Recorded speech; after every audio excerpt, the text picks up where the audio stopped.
नमस्कार, रीवा 24 न्यूज में आपका स्वागत। मैं हूं रीति। आइए देखते हैं क्या है आज की प्रमुख खबरें। चैत्र नवरात्रि पर्व का हुआ आरंभ। रानी तालाब स्थित मां कालिका मंदिर में उमड़ी भक्तों की भीड़। मुस्लिम समुदाय का प्रमुख त्योहार रमजान 23 मार्च को होगा आरंभ। शिक्षक और छात्रा का अश्लील वीडियो वायरल। अतिरिक्त संचालक उच्च शिक्षा ने दिया जांच के आदेश। और विभागीय लापरवाही के चलते एक लाइनमैन की जान आफत में। इन खबरों को आगे हम विस्तार से देखेंगे। चैत्र नवरात्रि पर्व का हुआ आरंभ। रानी तालाब स्थित मां कालिका मंदिर में उमड़ी भक्तों की भीड़। आज यानी 22 मार्च से चैत्र नवरात्रि का आरंभ हो गया। अब 9 दिन तक भक्त मां की भक्ति में लीन रहेंगे। इस दौरान जिले भर के मंदिरों में भक्तों का तांता लगा हुआ है। रीवा जिले के प्रमुख मंदिर मां कालिका मंदिर रानी तालाब में भक्तों की भारी भीड़ उमड़ पड़ी। चैत्र नवरात्रि पर्व को लेकर मंदिर के पुजारी से हमने बात की। देखिए, आज माँ का प्रथम शैलपुत्री का अवसर है। भगवती का जो है आज प्रथम दिन है, जिसमें महाआरती सुबह 4:30 बजे करके जो है माई का पट खोला गया है। लोगों की श्रद्धा भक्ति जो देखी जाती है बहुत विकराल रूप से यहाँ, और ये माँ काली रानी तालाब के नाम से विख्यात है। आज जो है प्रथम दिवस में जो है माँ के जवारे बोए जाएंगे, अखंड ज्योत की स्थापना की जाएगी, कलश की स्थापना की जाएगी और भगवती का जो है स्मरण करके 9 दिवस के लिए जो है सारे कार्यक्रम चालू किए जाएंगे। किस तरीके का भीड़ है यहाँ पर? भीड़ आज सुबह से जो है 4:30 बजे से निरंतर अभी तक चल ही रही भीड़ काफ़ी मात्रा में, जबकि समय जो है तो 12:45 हो चुके हैं। इसके बाद सुरक्षा व्यवस्था बहुत अच्छी है। प्रशासन, नगर निगम प्रशासन, पुलिस डिपार्टमेंट, रेवेन्यू डिपार्टमेंट, सबकी व्यवस्था फर्स्ट क्लास है। कितने वर्षों से ये मेला यहाँ पे आयोजित है? ये लगभग 450 वर्षों से चल रहा है। इसका स्नान वगैरह की परमिशन? हाँ, ये इस बार जो स्नान का परमिशन हो गया है, तो लोग जो पहले लोगों की कुछ श्रद्धा में धक्का लगता था, तो अब लोगों की श्रद्धा को शांति मिलना शुरू हो गई है कि माँ के चरणों तक जाकर उनका स्नान करा के चरणामृत पीते हैं। और स्नान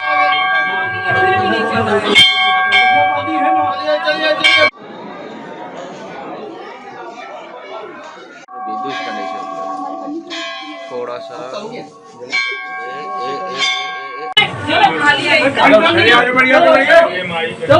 23 मार्च से मुस्लिम समुदाय का प्रमुख त्योहार रमजान शुरू होने जा रहा है, जिसको लेकर समुदाय के लोगों द्वारा तैयारियां शुरू कर दी गई हैं। इस संबंध में आज एक पत्रकार वार्ता का आयोजन कर जानकारी दी गई। बिस्मिल्लाहिर्रहमानिर्रहीम। जैसा कि हम जानते हैं कि रमज़ान शरीफ का महीना शुरू होते ही मस्जिदों में तरावी की नमाज़ चालू हो जाती है। जो पूरे महीने तरावी की नमाज़ होती है हर मस्जिद में, उसके साथ ही साथ रोज़े भी शुरू हो जाते हैं। रमज़ान में सभी लोग रोज़े रखते हैं। इफ़्तार के वक्त में मस्जिदों में भी इफ़्तार होती है और हमारी माएँ और बहनें घरों में इफ़्तार करती हैं। नमाज़ों का अहतमाम होता है। ज़्यादा से ज़्यादा लोग मस्जिदों में 5 वक्त की नमाज़ और साथ ही साथ तरावी की नमाज़ और रात में शब बेदारी का भी अहतमाम किया जाता है। रमज़ान शरीफ कब से शुरू होगा, अगर इस बारे में देखें तो आज 29 शाबान है। आज मगरिब के वक्त अगर चाँद नज़र आता है तो आज शाम से तरावी शुरू हो जाएगी और कल पहला रोज़ा होगा। और अगर आज चाँद नहीं दिखता है तो कल से तरावी शुरू होगी और परसों पहला रोज़ा शुरू हो जाएगा।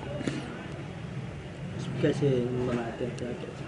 रमज़ान शरीफ में सबसे अहम चीज़ ये होती है कि मैंने आपको बताया कि लोग नमाज़ों की पाबंदी करते हैं। रात में तरावी पढ़ी जाती है। 20 रकत नमाज लोग मस्जिद में अदा करते हैं हर जगह, और ये सिलसिला महीने भर चलता है।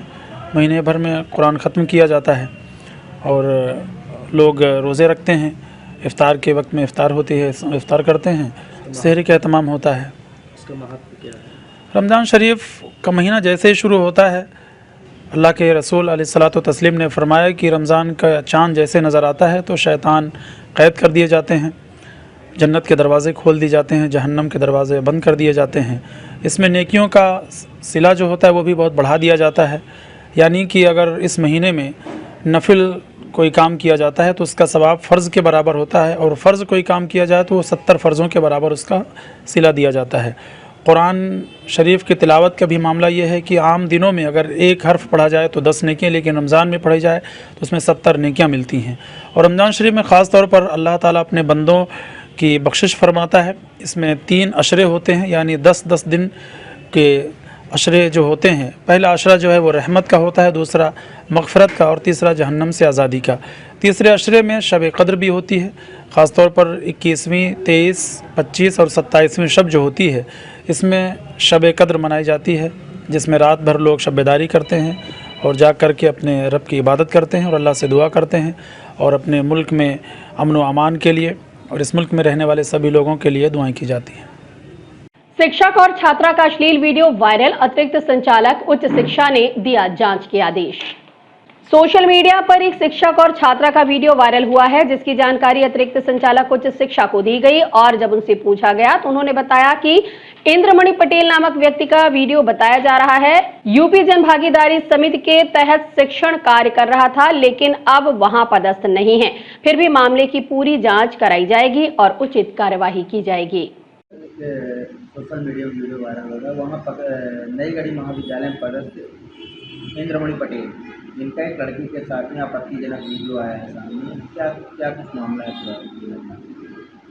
देखिए, एक वीडियो देखने को मिला है और इंद्रमणि पटेल नामक व्यक्ति जो है पहले 2 साल पहले वहाँ जन भागीदारी रूप में काम करता था, लेकिन अब वहाँ पर वो व्यक्ति काम नहीं कर रहा है। वहाँ के प्राचार्य से पूछने पर उन्होंने ये बताया मुझे कि वो व्यक्ति वहाँ काम नहीं कर रहा है और स्थिति स्पष्ट नहीं है कि कहाँ का वीडियो है। लेकिन मैं इन सब चीज़ों को स्पष्ट करने के लिए एक जांच कमेटी का गठन कर रहा हूँ, जो जांच करके वस्तुस्थिति का पता लगाएगी और रिपोर्ट देगी और उसके रिपोर्ट के आधार पर कार्रवाई की जाएगी। विभागीय लापरवाही के चलते एक लाइनमैन की जान आफत में फंस गई। अब वह जीवन और मौत के बीच अस्पताल में संघर्ष कर रहा है। मामला सिटी कोतवाली थाना क्षेत्र के ज्यूला का है, जहां पदस्थ लाइनमैन काशी प्रसाद मिश्रा परमिट लेकर लाइन सुधारने पहुंचे थे। बिजली सुधार का कार्य करते हुए अचानक बिजली का प्रवाह शुरू हो गया और उन्हें जोरदार करंट का झटका लगा, जिससे वे खंभे के नीचे आ गिरे। ऊंचाई से गिरने के चलते लाइनमैन के सिर में गंभीर चोट लगी है। घटना के बाद आसपास के मौजूद लोगों ने गंभीर रूप से घायल काशी प्रसाद मिश्रा को संजय गांधी अस्पताल में भर्ती कराया। बताया जाता है कि पैर में करंट लगने के नीचे वह गिरे थे। अस्पताल लेकर पहुंचने पर वहां बताया गया कि लाइनमैन के द्वारा परमिट ली गई थी और बिजली विभाग के ग्रुप में मैसेज भी डाला गया था कि काशी प्रसाद मिश्रा के द्वारा सुधार कार्य के लिए बिजली बंद करने की परमिट ली गई है।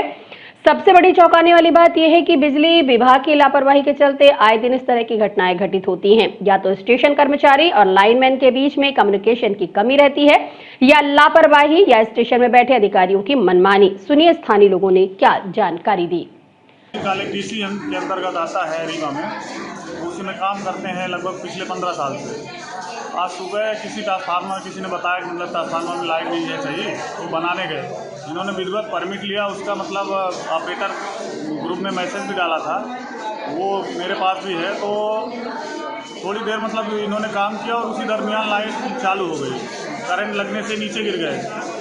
तो जिसका मतलब वो पैर में चोट भी है और सर फट गया है, पसली ठीक है, टूट गई हड्डी। यहाँ जांच कराने में पता चला, तो फिर हम लोग मतलब जब जानकारी हुई तो लेके हॉस्पिटल आए। इसके अलावा मतलब मुझे भी जानकारी, इस पार्ट पे मैं नहीं था।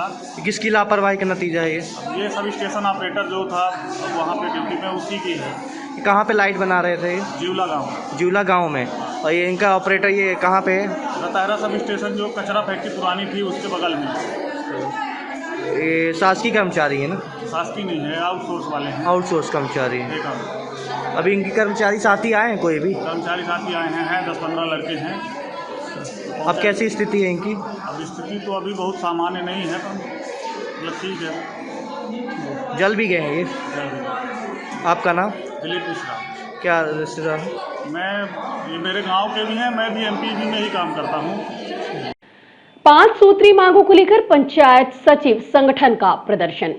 मध्य प्रदेश पंचायत सचिव संगठन के प्रदेश अध्यक्ष दिनेश चंद्र शर्मा के नेतृत्व में प्रदेश के सभी जिला इकाइयों में 5 सूत्री मांगों को लेकर 14 दिवसीय अर्जित अवकाश के साथ सभी ब्लॉक इकाइयों द्वारा अपनी प्रमुख मांगों को लेकर शांतिपूर्ण धरना प्रदर्शन किया जा रहा है। आपको बता दें कि पंचायत सचिव संगठन की मांग है कि पंचायत सचिवों का पंचायत विभाग में संविलियन किया जाए, 6वें वेतन की गणना नियुक्ति दिनांक से की जाए, 7वें वेतन मान की गणना का लाभ 2018 के एरियर सहित दिया जाए और अनुकंपा नियुक्ति का सरलीकरण कर सचिवों का वेतनमान नियमित किया जाए, जिससे सभी जिला मुख्यालय रीवा धरना स्थल कलेक्ट्रेट के सामने शांतिपूर्ण प्रदर्शन कर रहे हैं।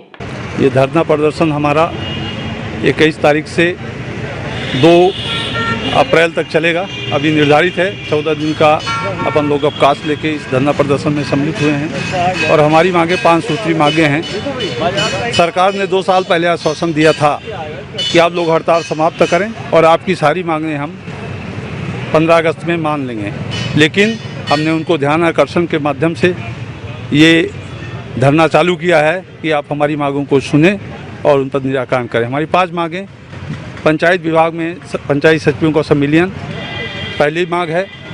दूसरा मांग है कि 6वें वेतनमान की गणना नियुक्ति दिनांक से की जाए। तीसरा है कि 7वें वेतनमान प्रदेश के सभी कर्मचारियों को मिल चुका है, सिर्फ और पंचायत सचिव साथियों को नहीं मिला। इन्हें 2018 से पंचायत सचिवों को 7वें वेतनमान का लाभ दिया जाए एरियर सहित। और चौथी मांग है अनुकंपा नियुक्ति में सरलीकरण किया जाए, जिससे पीड़ित परिवारों को लाभ मिल सके।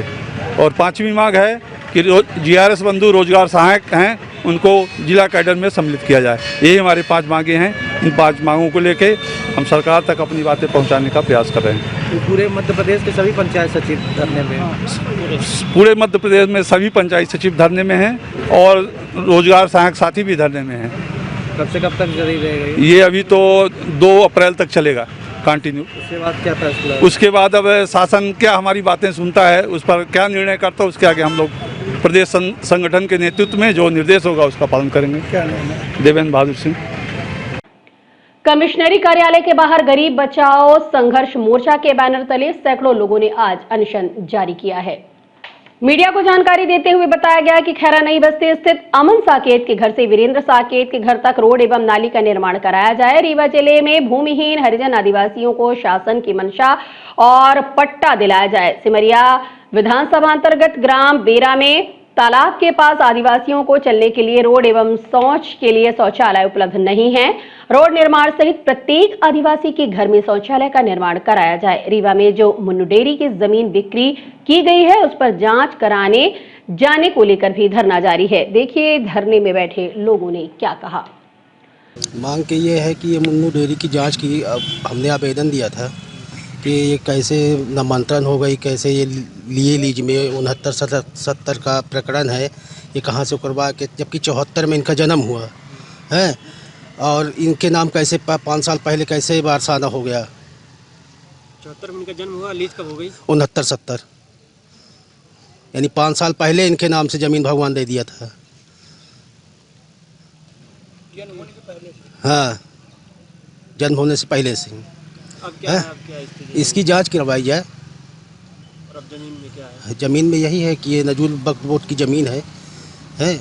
इसकी हमने आवेदन दिया है, सबको अधिकारी को दिए हैं, कलेक्टर साहब को भी दिए हैं। जमीन को बेचा जा रहा है। ज़मीन को सोनू को एग्रीमेंट में करा के और प्लाटिंग करके बेचा गया है। सोनू कौन है? सोनू ये लिपनिया के भूमि माफिए हैं।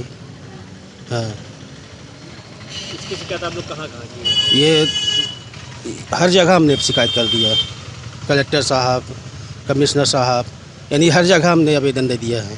शासन प्रशासन आप इतने दिन से हाँ, अमहिया थाना में कोई नहीं आया। ये आपके भूमि गरीब बचाओ योजना संघर्ष समिति से यहाँ कलेक्टर को भी आवेदन दिया? जी दिए हैं। कहाँ से क्या आवेदन आया था? यहाँ से अभी कुछ जानकारी अभी तो नहीं आई है, अभी एक बार और जाना है कलेक्टर साहब के पास। कितने दिन हो गए धरने में बैठे? ये 13 मार्च से बैठे हैं। हमारी मांगें शासन प्रशासन के भ्रष्टाचार से संबंधित हैं।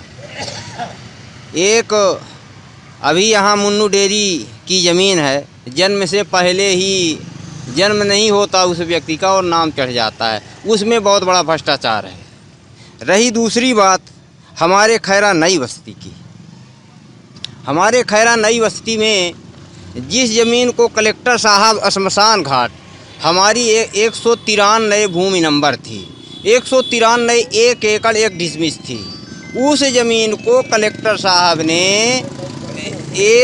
1/2 कर दिया था, 60 डिसमिस आम निस्तार के लिए छोड़ दिया था और 40 डिसमिस श्मशान घाट के लिए। उस 60 डिसमिस में बिना किसी आदेश के कलेक्टर साहब 1/1 और 2/2 करते हैं। इसके बाद तहसीलदार मनमानी, पटवारी तहसीलदार मिलके बिना किसी सक्षम अधिकारी के आदेश के 3/3 कर देते हैं और विपिन नितिन का नाम चढ़ा देते हैं। इसके बाद 4-6 साल उनके नाम रही आती है विपिन नितिन के, और विपिन नितिन अपनी दूसरी ज़मीन, वो ज़मीन नहीं, दूसरी ज़मीन 197/3, समझिएगा सर, 197/3 और 193/3, 197/3 जो उनकी पैतृक संपत्ति थी उसको बेचते हैं और माननीय तहसीलदार साहब के यहाँ नामांतरण के लिए लगाते हैं। शमीम खान के नाम रजिस्ट्री होती है और नामांतरण करते हैं, ये देखिए वसीम खान के नाम से आदेश करते हैं तहसीलदार साहब, और रजिस्ट्री हो जाती है, नामांतरण हो जाता है शमीम के नाम। दूसरी ओर जो 193/3 ज़मीन थी जो मध्य प्रदेश शासन की थी, बिना किसी आदेश के हो गई थी विपिन नितिन के नाम, उस ज़मीन को वसीम के नाम चढ़ाने का षड्यंत्र रचा गया। तहसीलदार साहब ने आदेश कर दिया, एक प्रकरण डाल के, प्रकरण क्रमांक 7363 है, जो दो ज़मीनें दो अलग अलग हैं, 197/3, 193/3, और प्रकरण दोनों ज़मीनों का एक 7363 है। ये जो भारत के संविधान में कहीं दर्ज ही नहीं है कि एक प्रकरण डाल के दो ज़मीनों का नामांतरण अलग अलग व्यक्तियों के नाम कर दिया जाए। तो इस तरह की भ्रष्टाचारी है। ऐसा कौन व्यक्ति है जो इस इन भूमियों को इस तरह का?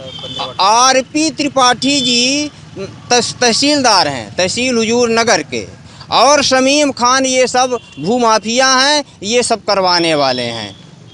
और इतना ही नहीं सर, धार्मिक स्थान सरकार भी गुहार मारती है कि धार्मिक स्थान को सुरक्षित रखिए। हमारे खैरा में देवी भूमि 66 डिसमिस थी, उसका नंबर था 183। 183 में 33 आरे यानी लगभग 8 डिसमिस ज़मीन देवी काली मंदिर के नाम थी। 58 डिसमिस ज़मीन के लगभग अन्य धार्मिक स्थान के लिए आरक्षित थी। और अब मिलते एक छोटे से ब्रेक के बाद। हड्डी जोड़ एवं रीढ़ रोग तथा स्त्री रोग एवं प्रसूति रोग का इलाज एक ही छत के नीचे। विघ्नहर्ता hospital and trauma centre, hotel landmark के पास, रतहरा, रीवा। डॉक्टर संतोष सोनी, पूर्व चिकित्सक, बॉम्बे हॉस्पिटल, मुंबई। हड्डी जोड़ एवं रीढ़ रोग विशेषज्ञ, छोटे चीरे एवं दूरबीन विधि द्वारा हाथ तथा पैर की हड्डियों का ऑपरेशन। गठियाबात, जटिल एवं बिगड़े हुए फ्रैक्चर का बेहतर इलाज करते हैं डॉक्टर संतोष सोनी। विघ्नहर्ता हॉस्पिटल ट्रॉमा सेंटर में ही स्त्री एवं प्रसूत रोग विशेषज्ञ डॉक्टर शैलजा सोनी भी उपलब्ध हैं, जिनकी देखरेख में नॉर्मल डिलीवरी, सिजेरियन ऑपरेशन एवं बच्चेदानी से संबंधित ऑपरेशन की बेहतर सुविधा। संतानहीन दंपत्ति तत्काल संपर्क करें। विघ्नहर्ता hospital and trauma centre, hotel landmark के पास, रतहरा, रीवा। सुविधाजनक एवं सफल इलाज हेतु आज ही संपर्क करें। विघ्नहर्ता hospital and trauma centre, hotel landmark के पास, रतहरा, रीवा। मोबाइल नंबर 7828781983 अथवा 8462956774 पर। थाना हनुमाना पुलिस ने अवैध मादक पदार्थ गांजा की खेप के साथ 3 आरोपियों को पिकअप वाहन सहित पकड़ा। थाना हनुमाना पुलिस टीम को मुखबिर से सूचना प्राप्त हुई कि एक पिकअप क्रमांक UP 63BT 0931 से अवैध मादक पदार्थ गांजे की खेप अटरिया तरफ से सलैया तरफ बिक्री के लिए आने वाली है, जिस पिकअप गाड़ी में 3 लोग सवार हैं। सूचना पर थाना प्रभारी हनुमाना के मार्गदर्शन में हनुमाना पुलिस टीम ने त्वरित कार्यवाही कर NDPS एक्ट के तहत विधिवत पंचनामा कार्यवाही की। जाकर इंडियन गैस गोदाम के पास सलैया रोड पर रेड कार्यवाही करते हुए पिकअप वाहन क्रमांक UP 63BT 0931 में आ रही खेप को धर दबोचा और विधिवत कार्यवाही करते हुए कुल 7 किलो 200 ग्राम अवैध मादक पदार्थ गांजे को जब्त करते हुए गांजा की तस्करी करने में प्रयुक्त की जा रही पिकअप में सवार कुल 3 नफर आरोपियों को गिरफ्तार किया। गांजे के विरुद्ध अच्छी कार्रवाई करते हुए गांजा पकड़ा है और वाहन भी पकड़ा है और उसमें कार्रवाई जारी है। सर आरोपी भी गिरफ्तार किए गए? हाँ, आरोपी भी गिरफ्तार हुए हैं और हनुमाना में एक रीवा जिले में युवाओं में अवैध हथियारों को हाथों में हथियार लहराते हुए सोशल मीडिया पर वीडियो डालने का क्रेज लगातार बना हुआ है। हालांकि ऐसे क्रेज की कई बार ऐसे लोगों को कीमत भी चुकानी पड़ी है। रीवा जिले में भी कई युवाओं को अवैध हथियार लेकर वीडियो व तस्वीर वायरल करने के बाद पुलिस जेल भेज चुकी है, लेकिन सिलसिला थमने का नाम नहीं ले रहा। ऐसा ही एक वीडियो सोशल मीडिया पर जमकर वायरल हो रहा है, जिसमें अवैध हथियार के साथ युवा सोशल मीडिया में पोस्ट कर रहे हैं। उन्हें किसी भी प्रकार का पुलिस प्रशासन से कोई भय नहीं। मामला डभौरा थाना क्षेत्र अंतर्गत कुलदीप कोरी पिता राम सुंदर कोरी निवासी डभौरा सिंह पैलेस के पास का यह युवक बताया जा रहा है, जो अवैध कट्टे के साथ सोशल मीडिया में वीडियो अपलोड किया, जो जमकर वायरल हो रहा है। इसी तरह से युवा बड़ी घटनाओं को कभी भी अंजाम दे सकते हैं। थाना क्षेत्र में शांति के वातावरण को भंग कर अशांति फैला सकते हैं। ऐसे युवकों पर प्रशासन का कोई डर भय नजर नहीं आ रहा कि इस तरह के कृत्य करने पर FIR भी हो सकती है और ऐसे युवा जो पुलिस के लिए चुनौती भी बन सकते हैं। अब देखना यह है कि पुलिस क्या कार्यवाही करती है। एक सोशल मीडिया पे एक वीडियो वायरल हुआ है, जिसके संबंध में उसको पकड़ करके पूछताछ की जा रही है। रीवा में आयोजित हो रहे रीवा रंग महोत्सव नाट्य समारोह को लेकर आयोजकों ने की पत्रकार वार्ता।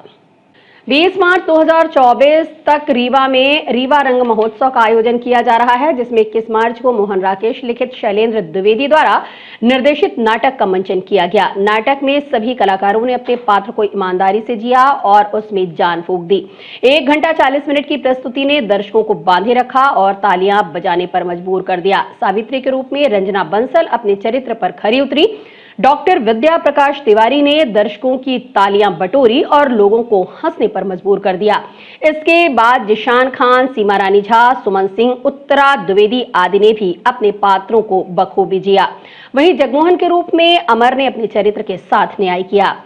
वहीं 22 मार्च को दोपहर राजेश शुक्ला द्वारा निर्देशित नाटक महापंडित केशव का मंचन किया गया। यही बात तो दिखा। चुप है अशोक, इससे कभी कुछ नहीं कहता कोई, रोज किसी न किसी बात मुझे पीट देता है, वो पीट देता है। क्योंकि मैं अपने साथ तुझे नहीं जाने देती ना, उसे देने। उसे किसे? वो जो है कि कभी मेरे बर्थडे पे कुछ छुट्टियां जाता है तो कभी मेरे प्राइस का फाउंटेन पेन, और अगर मैं तेरे से मना कर दूं तो ये मेरे से मेरा गला गिरवाता है। सच कह रही है? ऐसे ही बक रही है, झूठ मूठ। झूठ मूठ, मेरे फाउंटेन में तेरी वरना के पास नहीं है। वरना कौन? इसके बाद आयोजकों ने बताया कि 22 मार्च की शाम एक शानदार नाटक का मंचन किया जाएगा, जो जबलपुर के कलाकारों द्वारा प्रस्तुत होगा, जिसके निर्देशक आदेश सिंह हैं। आइए देखते हैं नाटक आधे अधूरे की कुछ झलकियां और उसके बाद सीधे लिए चलते हैं आपको पत्रकार वार्ता में। ये करना चाहिए कि जुनेदा से पूछ, यहाँ जाना चाहिए नहीं, जुनेदा से राय ले। कोई छोटी से छोटी चीज हो तो जुनेदा की राय से, बड़े से बड़ा काम करना हो तो जुनेदा की सलाह से। यहाँ तक कि मुझसे शादी करने का फैसला कैसे किया जुनेदा के। बहुत सारे सहयात्री जो अब हमारे बीच में नहीं है, CL मिश्रा जी का जैसे उन्होंने बताया, वो सारी फहरिस्त, एक लंबी फहरिस्त है, उन सबको हम याद कर रहे हैं। नाटक की बात की, आपने अपना पहला मंचन वेंकट क्लब में किया था। जी। रीवा में जिस जगह पर हम बैठे हैं, कृष्णा राज कपूर, यहाँ पर राज कपूर के पिता भी एक नाटक लेकर आए थे। वो कहाँ पर था, जरा उसके बारे में कुछ याद पड़ता हो तो। जी, पठान उनका नाटक था और मैंने तो देखा नहीं था। सुरेंद्र राजन जी थे उस वक्त, तो शशि कपूर के साथ वो रहते थे, तब उनकी उम्र भी कम थी और उनको कुछ राजन जी को, जिनको मामा जी में मेरे मामा साहब हैं, तो उनके साथ थे, तो सब बातें कुछ कुछ बताते थे। और मुझे जो सबसे ज़्यादा जानकारी मिलती थी तो वो थे बावनी साहब, क्योंकि उसका पर्दा और ये सब डिज़ाइन जो है उसमें सहयोग करने के लिए अवध शरण सिंह बावनी, जो मूर्धन स्कल्पचरिस्ट रहे हैं, मूर्तिकार रहे हैं, पेंटर रहे हैं, तो वो थे। उन्होंने बताया मुझे कि सारी जानकारी दी उस वक्त की यहाँ पठान नाटक हुआ था और पृथ्वीराज कपूर साहब आए और पब्लिक को बहुत डांटा था। उनकी दबंग आवाज़ इतनी थी कि किसी माइक की ज़रूरत नहीं, और कि आप लोग थोड़ा तहजीब से बैठिए, तरीके से बैठिए। मैं रघु भाई से, रघुवीर यादव जी से पहले मिलता रहा हूँ। सुरेंद्र राजन जी मेरे मामा साहब थे, उनके साथ वो रहते थे, उनकी प्रेरणा से वो गए थे आपके नेशनल स्कूल ड्रामा, जो राष्ट्रीय नाट्य विद्यालय है, वहाँ गए थे। तो उनसे मेरी मित्रता थी, थोड़ा बहुत परिचय था। तो उन्होंने कहा कि जब उनको पता चला कि यहाँ ये काम कर रहे हैं, तो एक तो नेशनल लेवल के नेशनल अवार्ड विनर हैं वो, बड़ी बड़ी फिल्मों में, इंटरनेशनल फिल्मों में भी उन्होंने काम किया। और दूसरे रघुवीर यादव जी के बाद जैसे कुमुद मिश्रा जी हैं, उन्होंने भी इस टाइम तो प्रख्यात अभिनेता हैं, यहीं अपने रीवा अंचल के हैं। हमाओ गांव है चाक घाट के नीचे, वहाँ के रहने वाले हैं। और उनके पिताजी CL मिश्रा जी की इसमें तस्वीर है, ये CL मिश्रा जी के पुत्र हैं।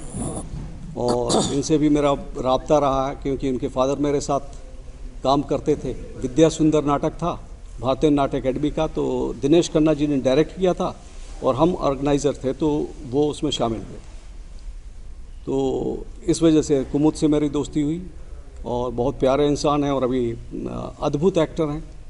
नज़रअंदाज उनकी फ़िल्म को, मतलब आज नसीर साहब से भी लोग तुलना करते हैं कि इतने बड़े एक्टर हैं, पर वो इस ज़मीन से इतने जुड़े हुए हैं। इस रंग महोत्सव के बारे में सुना, वो आ नहीं पाए क्योंकि वो जॉर्डन में थे, फिर यहाँ आपके अभी उनका शूट चल रहा है भोपाल में। तो ये हो गए। सुरेंद्र राजन जी तो मार्गदर्शक रहे, पथ प्रदर्शक रहे मेरे। उन्होंने ही मुझे फ़ोटोग्राफी सिखाई और उन्हीं के ज़रिए मैं नेशनल स्कूल ऑफ ड्रामा गया। दिनेश खन्ना साहब, इनसे भी, जो इरफान साहब बड़े एक्टर रहे हैं, बेचारे अब नहीं रहे, तो ये सब एक ग्रुप था वहाँ दिल्ली में जब जाता था। नवाजुद्दीन थे, तो हम लोग साथ में उठा बैठा करते थे। तो इन सब का सहयोग, खासकर खन्ना साहब का, दिनेश खन्ना साहब का, यहाँ जब वो रिवाए थे तो बहुत स्थितियाँ खराब थी। ऑडिटोरियम नहीं मिल रहे थे। हम कहीं जाते थे तो वहाँ इतना पैसे की डिमांड होती थी और सुविधाएं बिल्कुल नदारद थी। तो हमने वेंकट जो क्लब है यहाँ, पहला नाटक उनके साथ किया था खुले में। वहीं मंच बनाया था तख़्त वक़्त लगा के, और तब बहुत सारी चीज़ें होती नहीं थी, लाइट्स जो आजकल थोड़ी तकनीकी चीज़ें बढ़ गई, तो हमने अपने जुगाड़ू काम किए थे उस वक्त। पर वहाँ से वो शुरुआत हुई। तो उनका बहुत योगदान है, प्रोफेसर राजीव त्रिवेदी का योगदान है, बहुत सारे ऐसे लोग हैं, हरिकृष्ण खत्री साहब हैं, CL मिश्रा साहब हैं, उनको हम भूल ही नहीं सकते। आज की खबरों में बस इतना ही। नई खबरों के साथ हम होंगे पुनः उपस्थित। इजाजत दीजिए रीत को। नमस्कार।